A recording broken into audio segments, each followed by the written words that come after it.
Genesis 11. The Tower of Babel. At one time, all the people of the world spoke the same language and used the same words. As the people migrated to the east, they found a plain in the land of Babylonia and settled there. They began saying to each other, "Let's make bricks and harden them with fire." In this region, bricks were used instead of stone, and tar was used for mortar. Then they said, "Come, let's build a great city for ourselves with a tower that reaches into the sky.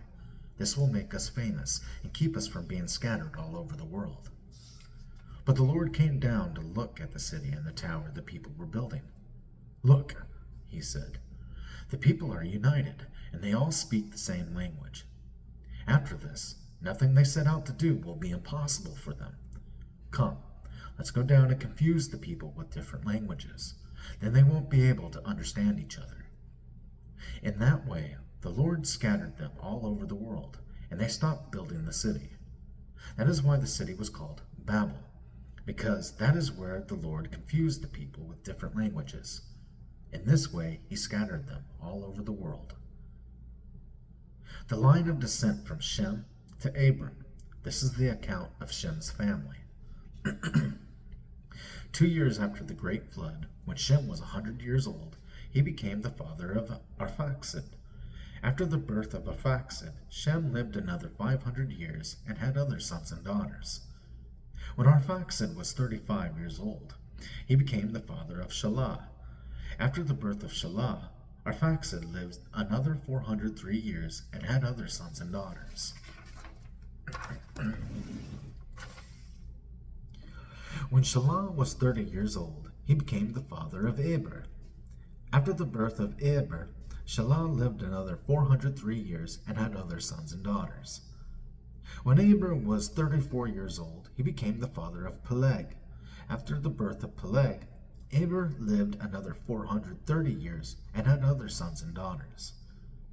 When Peleg was 30 years old, he became the father of Reu. After the birth of Reu, Peleg lived another 209 years and had other sons and daughters. When Reu was 32 years old, he became the father of Serug. After the birth of Serug, Reu lived another 207 years and had other sons and daughters. When Serug was 30 years old, he became the father of Nahor. After the birth of Nahor, Serug lived another 200 years and had other sons and daughters.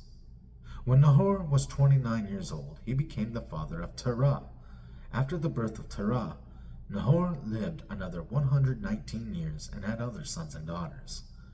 After Terah was 70 years old, he became the father of Abram, Nahor, and Haran. The family of Terah. This is the account of Terah's family.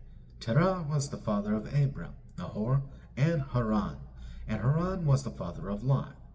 But Haran died in Ur of the Chaldeans, the land of his birth, while his father, Terah, was still living. Meanwhile, Abram and Nahor both married. The name of Abram's wife was Sarai, and the name of Nahor's wife was Milcah. Milcah and her sister Iscah were daughters of Nahor's brother Haran. But Sarai was unable to become pregnant and had no children.